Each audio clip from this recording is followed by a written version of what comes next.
Recording progress. Okay, folks, Paul here from the House of Graber coming to you on the 28th day of January, 2024. And this is known as the Memoirs of a Farmer Boy platform. The platform where we talk about real life experiences of today concerning Revelation 18:4. And I heard another voice from heaven saying, "Come out of her, my people, that ye be not partakers of her sins, and that ye receive not of her plagues." My goal on this platform and this podcast here is to share things that possibly can bring your journey out of corporate into private, a little more into focus, and to help you along the way.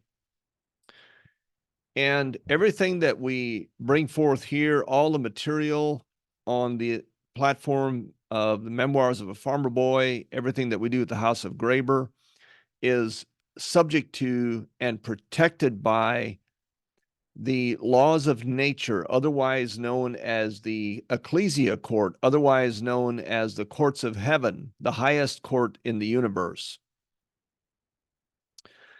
This material is also protected by and subject to the private registered copyright of the House of Graber. Now, this is true regardless whether you're listening to this audio, video, printed or expressly written or otherwise, whatever kind of ongoings we have here, it is protected and subject to these laws wherever it goes. No matter if you copy it and take it somewhere else, and even if you try to make it look like it came from another source, that doesn't really matter. It is still subject to the original jurisdiction known as the courts of heaven and protected thereby, as is everything we do here at the House of Graber. So today's message is knowing versus believing. Knowing versus believing. In this journey of coming out of Babylon, in this journey of living in the kingdom of heaven versus the worldly kingdom,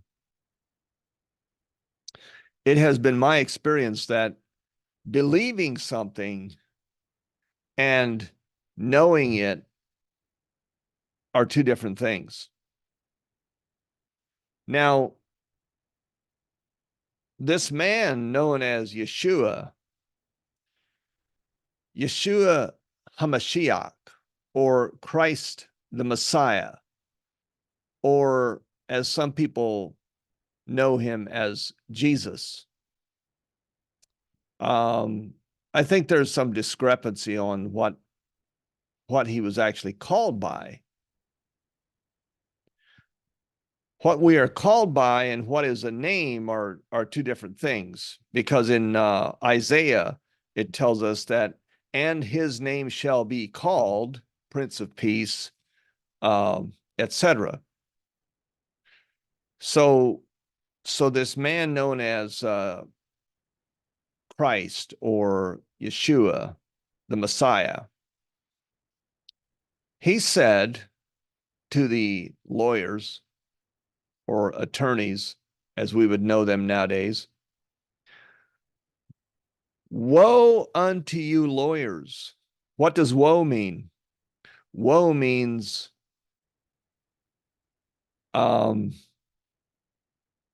you're toast. You are toast. There is no grace for you. You're condemned. Woe unto you lawyers, for you have taken away the key of knowledge. See, he didn't say, for ye have taken away the key of belief. He said, ye have taken away the key of knowledge. Ye entered not in yourselves, and them that were entering in ye hindered. And as he said these things unto them, the scribes and the parashim, or Pharisees, began to urge him vehemently and to provoke him to speak of many things, laying wait for him and seeking to catch something out of his mouth that they might accuse him. Now, I'm going to go back a little bit earlier in this same chapter, Luke 11. He was talking to the Pharisees. See, he never tried to make peace with the enemy. He recognized the spirit. He talked to the spirit that was operating at the time. It doesn't matter if it was his own disciples, his apostles, his own people, or if it was one of the corrupt Pharisees or lawyers or priests or whoever it was. It didn't matter. When Christ spoke, he addressed the spirit that was in his presence. Then answered one of the lawyers and said unto him, Rabbi, thus saying, ye reproach us also. By saying what you did, you also stepped on our toes. And he said, Woe unto you also, ye lawyers, for ye laid men with burdens grievous to be borne, and ye yourselves touch not the burdens with one of your fingers. Kind of sounds like what's still going on today. Woe unto you, for ye build the sepulchres of the prophets, and your fathers killed them. Truly, ye bear witness that ye allow the deeds of your fathers, for they indeed killed them, and ye build their sepulchres. Therefore also said the wisdom of Elohim, I will send them prophets and apostles, and some of them they shall slay and persecute, that the blood of the prophets which is shed from the foundation of the world may be required of this nation. From the blood of Habal unto the blood of Zechariah, which perished between the altar and the temple, truly I say unto you, it shall be required of this nation. And then he goes on to say, Woe unto you lawyers, for ye have taken away the key of knowledge. Indeed, they have hidden things. And I must say, in their defense, the only reason they were able to hide things is because people buy. Sorry about that. The only reason they're able to hide things is because people buy their line. They buy the goods that these attorneys and lawyers shove at them. They believe the lie. And when people believe the lie, it becomes a truth within the one who believes it. But what is the difference between knowing and believing? Well, we can believe that the earth is a ball spinning through space at a gazillion miles an hour, or whatever they've tried to tell us. Or we can believe the earth is flat. Nobody can tell us what to believe. Or they can tell us, but we don't have to believe it. But do we know? Do we really know? Christ said that when we see the little green buds coming in the spring, the southern wind comes in and it starts to thaw and the buds show up. Then we know that spring is nigh. And I believe in one of Paul's letters, he said, and we know that all things work together, etc. And we know. He didn't say, and we believe.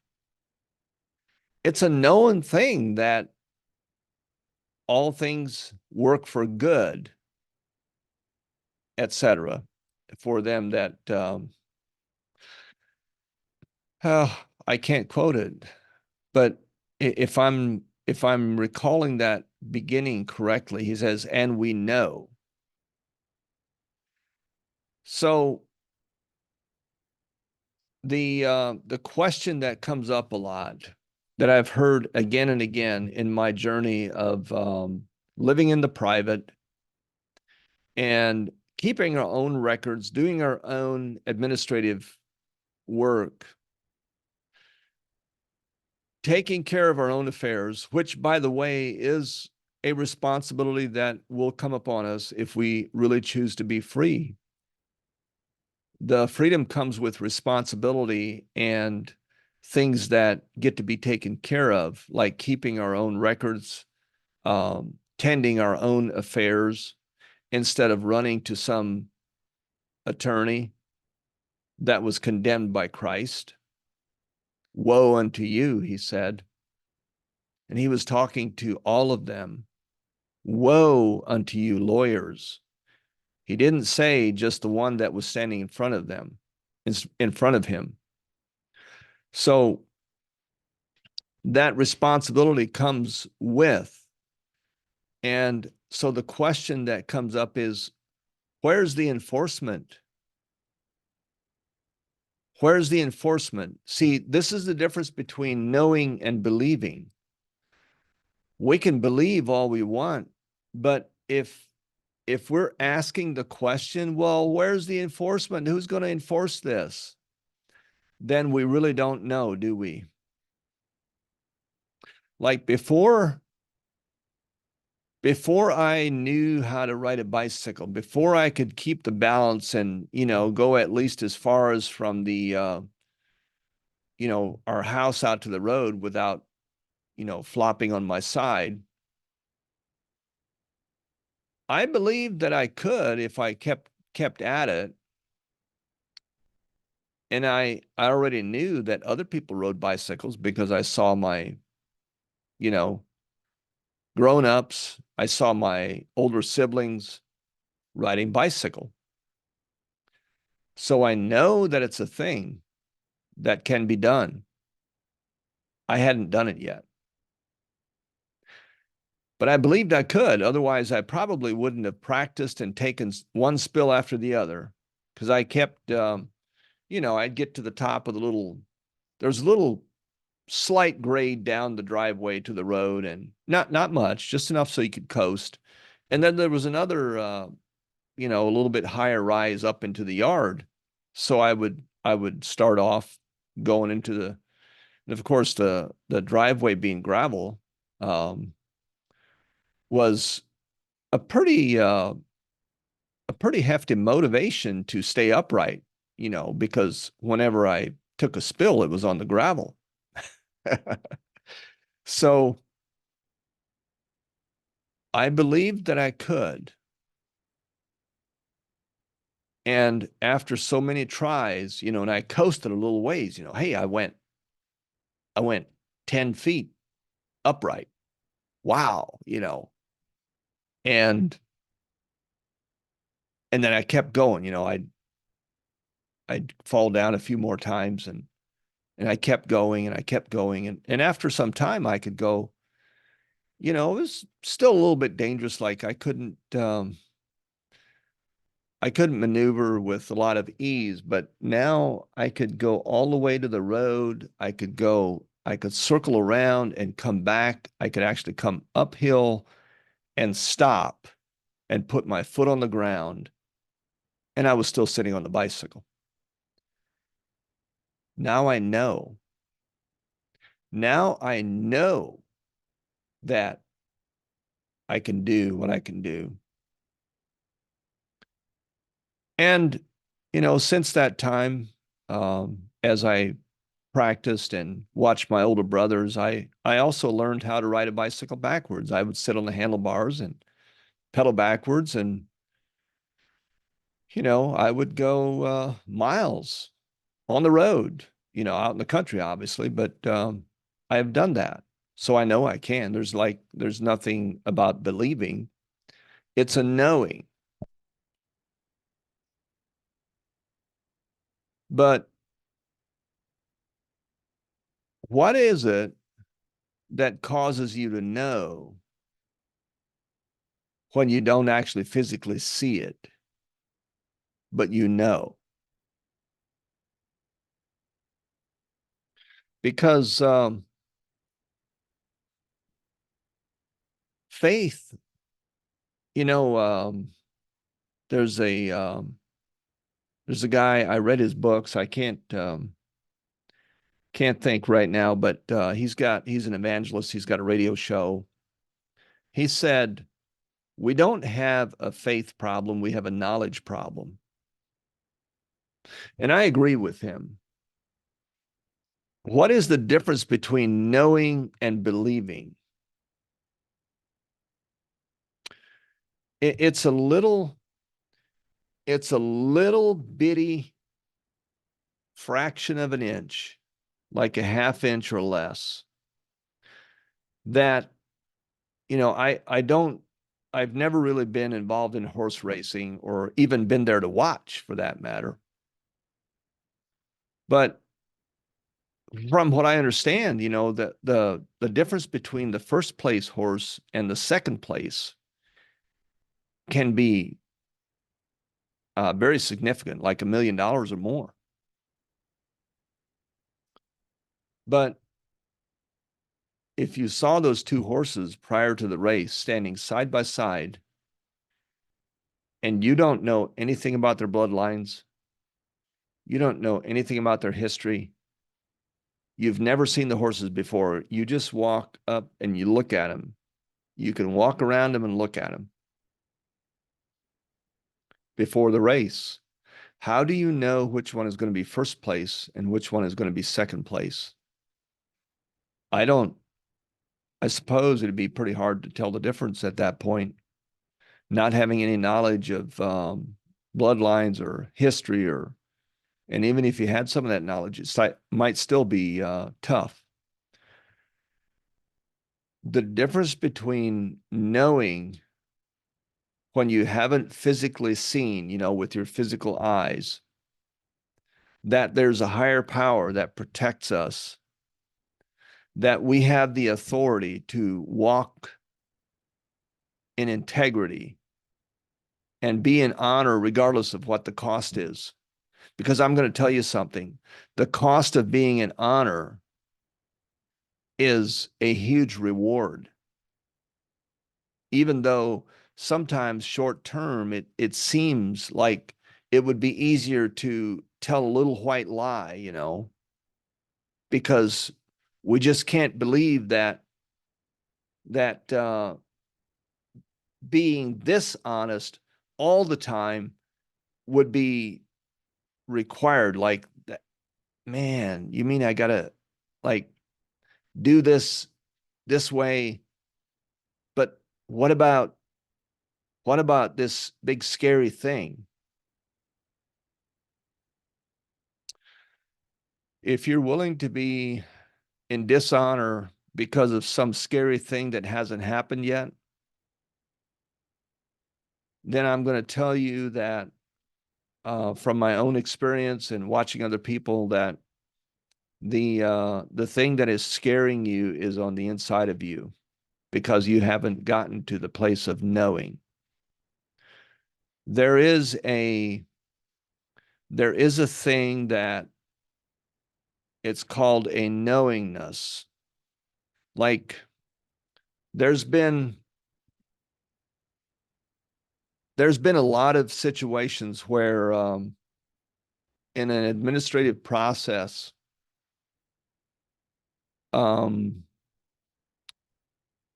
documents I get or answers that I see or things that I don't get, or subtle energy shifts, or just things that might go unnoticed by a lot of people, but I'm keyed into it because that's where my focus is, and that's what I've been working on. And it's not any different than our oldest son is into water skiing. He could obviously tell you things that go on the water and around that arena that I have no clue. I can watch it all day long, and I love watching them. And it's amazing what they do, but I don't know the intricate little things that can make the difference between a successful pyramid or a successful jump, somersault, or helicopter, whatever it is, or not. I can't tell you that because I don't know. I don't have that knowingness. I know they do it, but I don't know because I'm not into it.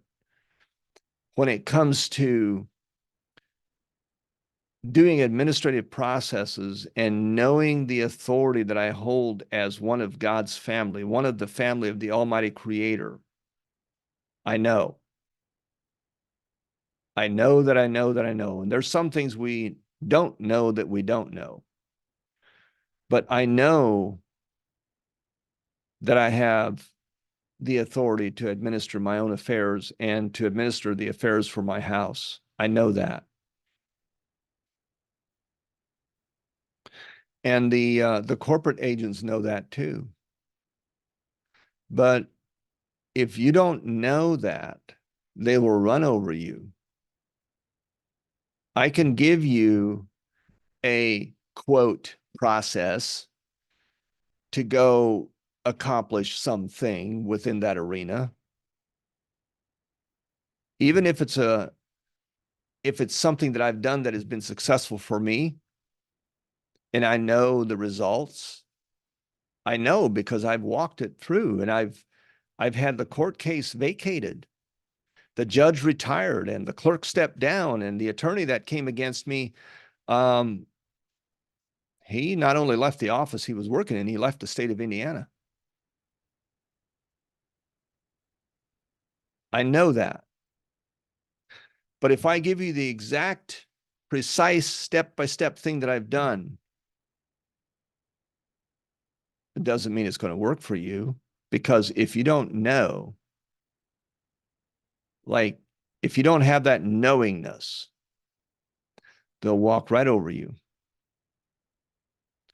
And I'm not going to say who's to blame for that. We've been lied to and deceived, but it still comes back to you are responsible for your actions, and I'm responsible for my actions. And I'm also responsible for swallowing a lie without questioning it. And so are you. So if you're asking me the question that, well, how do I know? Or where's the enforcement? Where was the enforcement for the 3 Hebrew men that were thrown in a fiery furnace? Do you think that they had a knowingness of who they are and what they stand for? Or did they just believe that, there's a pretty good possibility that God would protect them? No, they had a knowing. They knew where they stood. They knew what house they were part of, what venue. They were part of God's kingdom, and they didn't give that up. They knew, like, they were so confident in who they are and where they stand and what they know, they refused to even engage in the king's conversations. Like, we don't care to answer your question. Don't try to get us involved in your silly argument, is what they said, really. And they didn't. They refused to get involved in the argument. Because when you argue against someone, you validate their position. So they had a knowing of who they are. And guess what? They walked out alive and well because they knew. Now, let me clarify something. I'm not talking about being arrogant and foolish. Discernment is a very valuable thing, and respect and honor is very good. And you don't have to be belligerent or arrogant or combative. As a matter of fact, if you are, you'll be consumed by the controversy and the fight.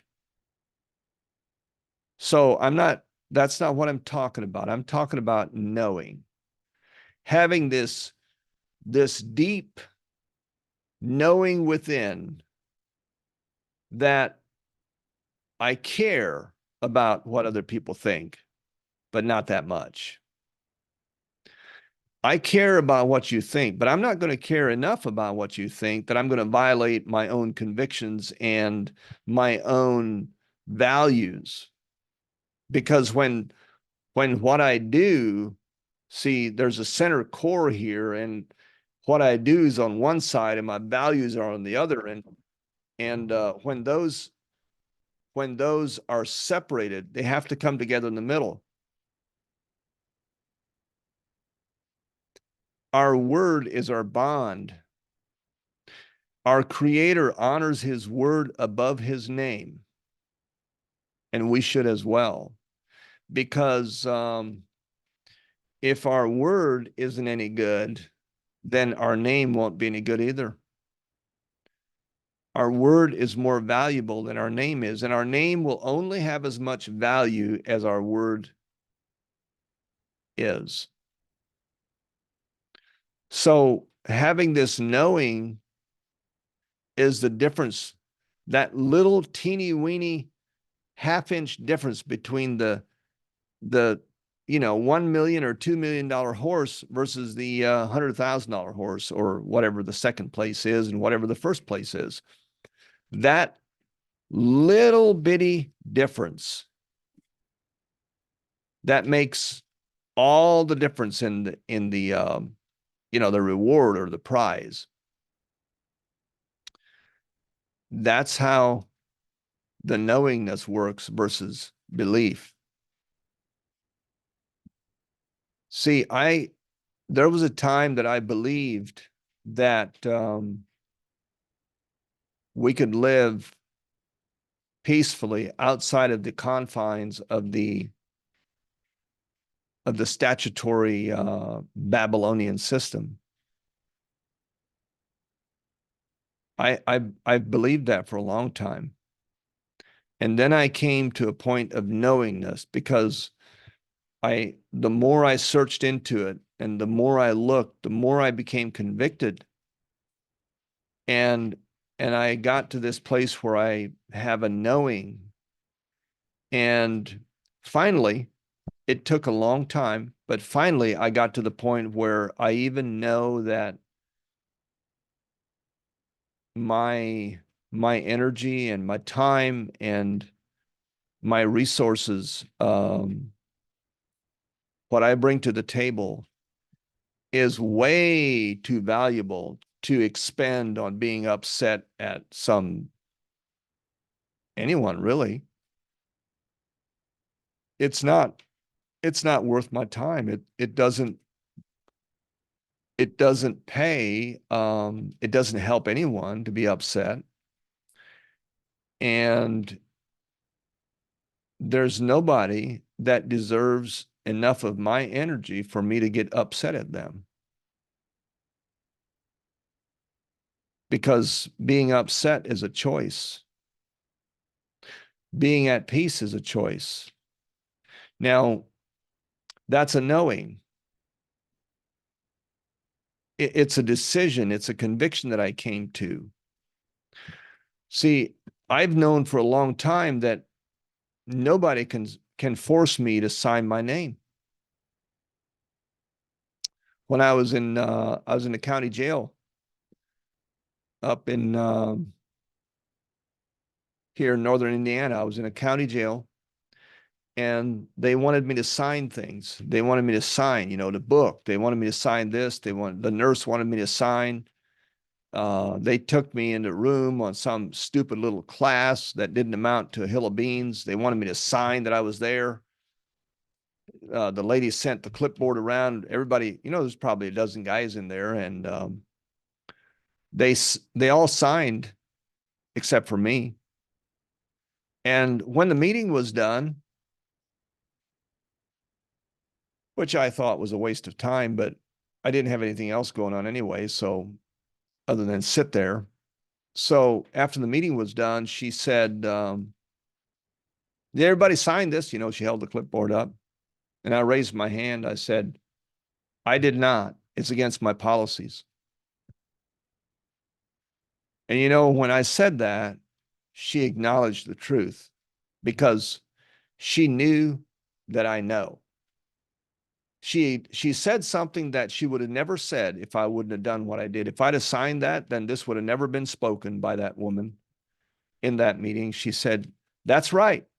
Nobody can force you to sign your name. It's a voluntary thing. That was because I knew. I mean, really? They already have me in behind concrete walls and iron doors, and it's like, so they took my Bible, they took my little audio recorder that I had taken with me when I came in, they took my clothes and all that. And finally, after 30 days, on the 30th day, they turned me loose because that's in their somehow in their twisted little game, that's how long they can hold you without a contract. And I come up and they take me into this room, and there's a lady behind a glass window. It's the property room. There's a glass window, bulletproof window with a little slot, you know, about, I don't know, 6, 8 inches at the bottom by the shelf, you know, the little waist high. And she slides a form out, and she said, sign here for your property. And I looked at it and I said, well, I suppose if you want a signature on there, then you're going to have to sign it. She goes, why? I said, well, because I choose not to. See, because I know who I am. And I know that I'm not going to, they took my stuff without my signature. They can give it back without my signature. I'm not a rocket scientist, but I'm like not totally and completely stupid either. I'm not going to sign. I said, I choose not to. She grabs the paper and shoves my clothing and my property underneath that slot. She says, get dressed. She wasn't very happy with me, but you know what? I don't care because I know.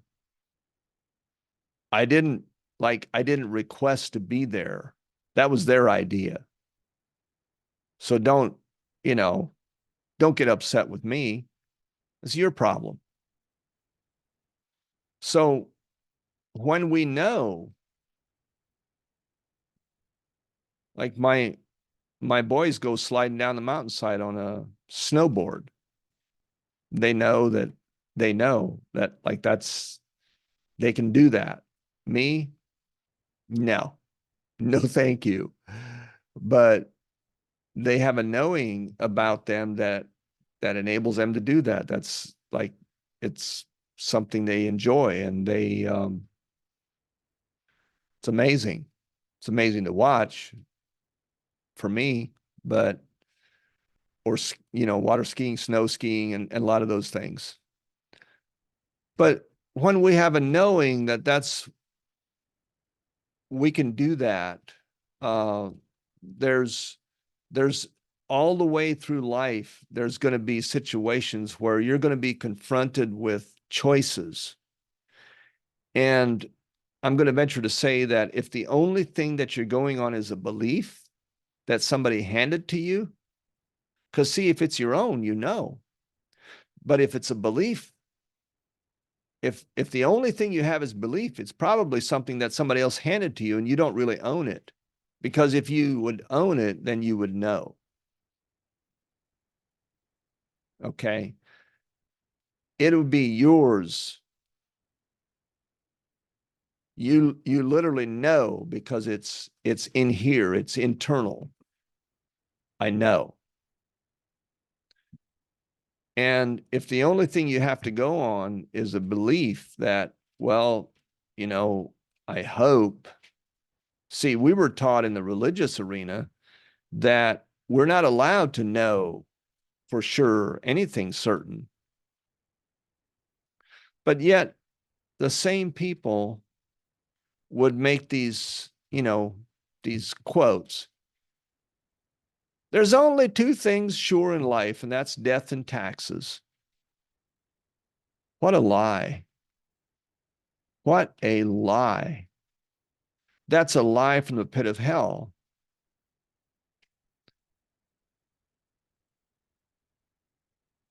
There is nothing sure about death and taxes. I know. Is our body going to eventually wear out and quit functioning? Most people do, although not everyone. Some people elevate in their frequency and they transition. But even if your body dies, the flesh and blood vessel, that's only a carriage to operate in while we're here. It's not who we really are. We're a spirit having a human experience in a flesh and blood experience. And taxes are a choice.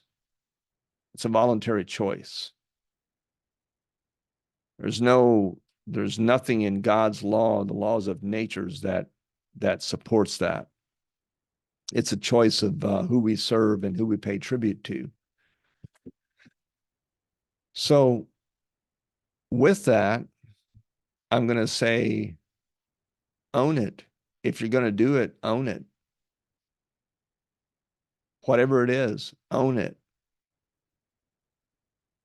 And not as in owning everything you see around you. We put things in trust because we don't want physical ownership. I'm saying own your convictions, own your knowingness of who you are and what you're up to and where you stand. Standing is a good thing, but know where you stand and own it.